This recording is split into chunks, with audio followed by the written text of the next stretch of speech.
Hello everyone, welcome to the session on dual simplex method. I have taken a sample simplex table here. This is from the basic simplex method which we have seen in the previous tutorial video. So when we use the simplex method and when we start solving using the simplex table, at the end we stop the iteration when all the delta j values become positive. That is, uh, we have taken the delta j to be equal to zj minus cj. So in that case, when all the delta j values becomes positive, we will stop the iteration of simplex table. When all the values of delta j are positive, it means we have reached an optimal solution or else optimum solution. Now, when we stop solving using the basic simplex method, the values of the basic variables in the simplex table should be positive. Only then the solution we have obtained is a feasible one. So if the delta j values are positive, it means we have an optimal solution.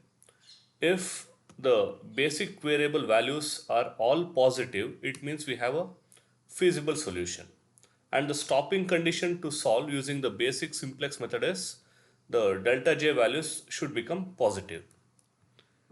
But in few cases, what happens, all the delta j values will become positive, but all the basic variable values may not be positive.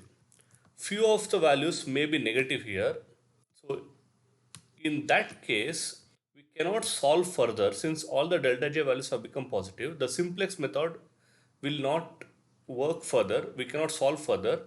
And since the basic variable values are not positive, we have not obtained a feasible solution.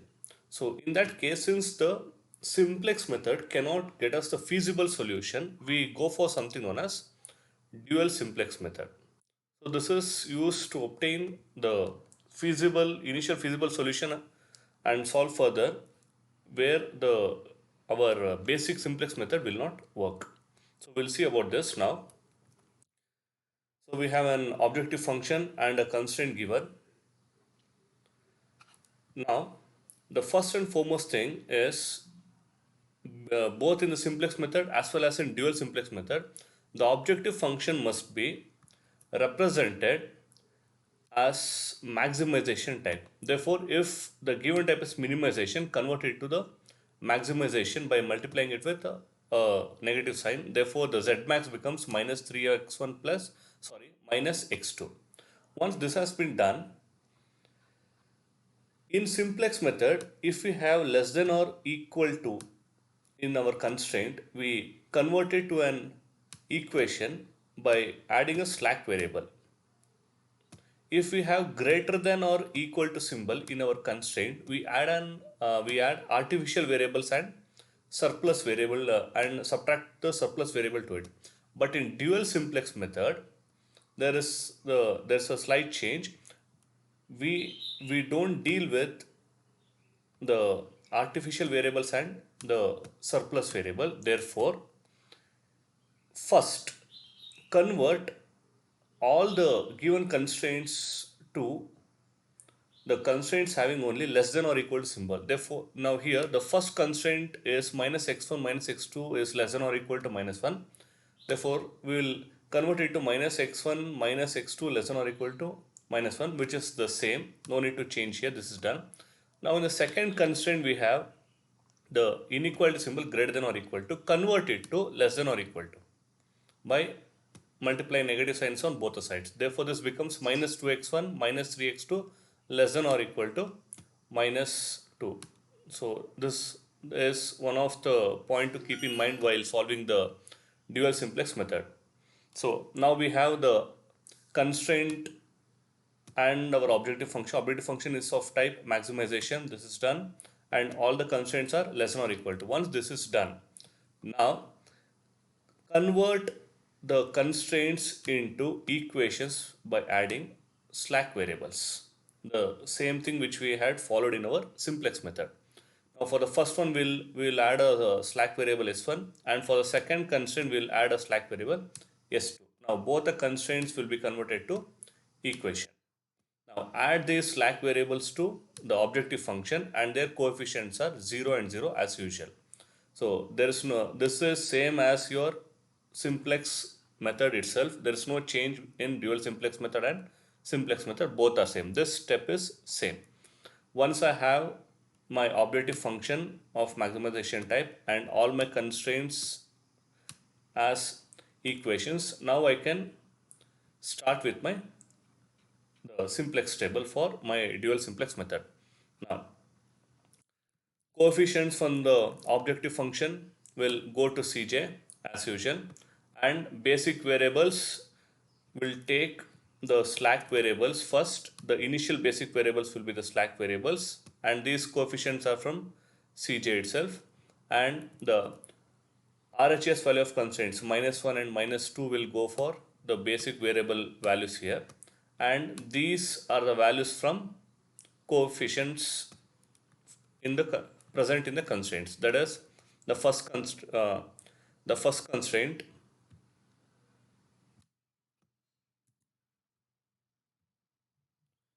I'll just delete this. So here the first constraint we have -1 and +1 as the coefficient. So that will go here -1 and +1. And S2 is not present in the first constraint, its coefficient becomes 0. Similarly, we'll write the coefficient for the second constraint also. Once this is done, next calculate Z as usual. There is no change in it. So this value of Z is nothing but multiply the coefficient with the basic variable value 0 into -1 plus 0 into -2 you get, and add them, you get the Z value. Similarly, find out the value for Zj. Zj is obtained by multiplying the coefficient with its respective column values. 0 into -1 plus add it with 0 into -2, you get 0. Similarly, find out for x2, s1 and s2. Whatever values you get for zj, this zj value subtract it with the coefficient cj present at the top. Therefore 0 minus of -3 you get +3. Then this 0 subtract it with -1 you get +1. Now you have the values for delta j. Now I have found out the values for z and also values for delta j. Remember, we have taken it as zj minus cj here. Once I have this, next step, in dual simplex method, you people need to remember this. If any of the delta j value is negative, then dual simplex method is not applicable. So observe it here, we have got all the delta j values as positive. Then only we can work with the dual simplex method. So if any one of the values is negative, the dual simplex method is not applicable, stop it there itself. Second case, if all the delta j values are positive and any one or more of the basic variable values, that is in xb column, are negative, then you can continue solving using simplex method. Sorry, dual simplex method. The last case, if all the delta j values are positive and all the basic variable values are also positive, if both are positive, then you need to stop and the optimum and feasible solution is obtained. So our required solution will be obtained. So these are the three cases to remember. Now we'll go back to our problem. So this is the table we have got. So we have got the z value, we have got the delta j value. Now in dual simplex method, once you have this table, you have all these values, and these are same as as in your simplex method. There's no change in it. The only change is, first we don't go for key column, rather we calculate key row. To calculate the key row, consider this column xb. I have minus 1 here and minus 2 here. Among these values, select the least value. So the least value of xb will become your key row. So minus 1, minus 2 is the least. So this row will become your key row. So mark this as key row. Once you have the key row, then now I have the key row and I also have the delta j values here. Then calculate the ratio, that is delta j value divided by negative value in key row, meaning this is my key row and these are my delta j values. Now 3 divided by minus 2, that is for the first column here. Then 1 divided by minus 3, that is for the second column. Next column, this is positive value in key row, no need to consider this. Again in the last column, I have a positive value in the key row, no need to consider this. Therefore, for the last two columns, no need to calculate the ratio. Only calculate this ratio, delta j divided by the key row value, only where the key row values are negative. Once you have this, among these two values ratio, select the maximum ratio as your key column. So among 3 divided by minus 2 and 1 divided by minus 3, the second one is the maximum value. So this column becomes my key column now. So I have my key column right here. I'll just remove all this. So now, till now, I had this one as my key row. Now, based on this ratio, the maximum value is for the second column. So this becomes my key column.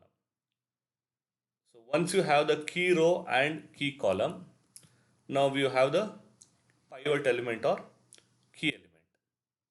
And the remaining things are same as you people have solved in the simplex method. Once you have the key column and key row and the pivot element, this becomes a living variable. S2 will go off and that will be replaced by x1. This pivot element should be made equal to 1 and this becomes 0. So perform all the row operations similar to your simplex method. There is no change in it. Now change it. So the S2 will be replaced by X2 and the key element will be made equal to 1 and the other element in the same column will be equal to 0 using the row operations. All these values will change it, and again now calculate Z by multiplying the coefficient with the values and also calculate delta J. Delta J is nothing but calculate Zj and then subtract it with the coefficient Cj. So calculate this. Now again delta J values are positive here and I have negative value in my basic variable column. Therefore I should continue further. To continue further, first find out the key row. So the least value in the basic variable value is minus 1 by 3. So this becomes the key row and calculate this ratio. Maximum of it, take the key column. Now I have the key column and key row. Mark up the pivot element, then again follow the same thing. So perform the row operations. These values will get changed. Calculate Z and calculate delta J.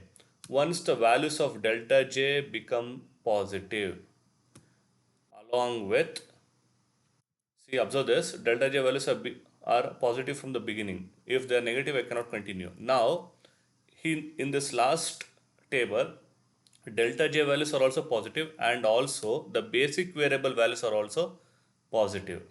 Therefore, no need to continue further. I will stop now.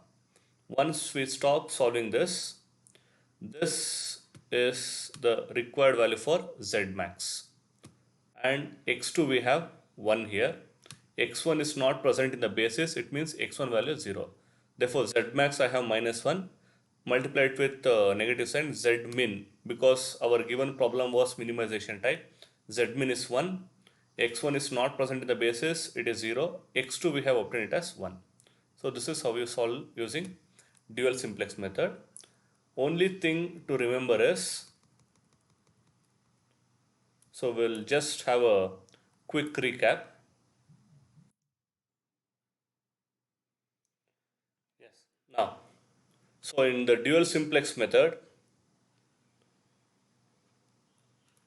if the delta j values are negative, I cannot apply dual simplex method.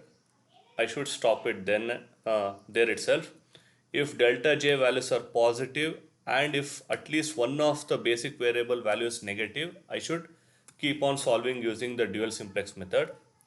If the delta j values are positive and also the basic variables are positive, then I have obtained my required optimal and also the feasible solution. And only difference between simplex and dual method is, in dual method, once I have the delta j values, first I'll be finding out the key row. Key row is nothing but the row which has the least basic variable value. Once I have the key row, then I will find out the key column using this ratio. Among this ratio, I should consider the maximum value for key column. And the remaining things are same as your the basic simplex method itself. Only the stopping condition will change and finding the key row and key column will change.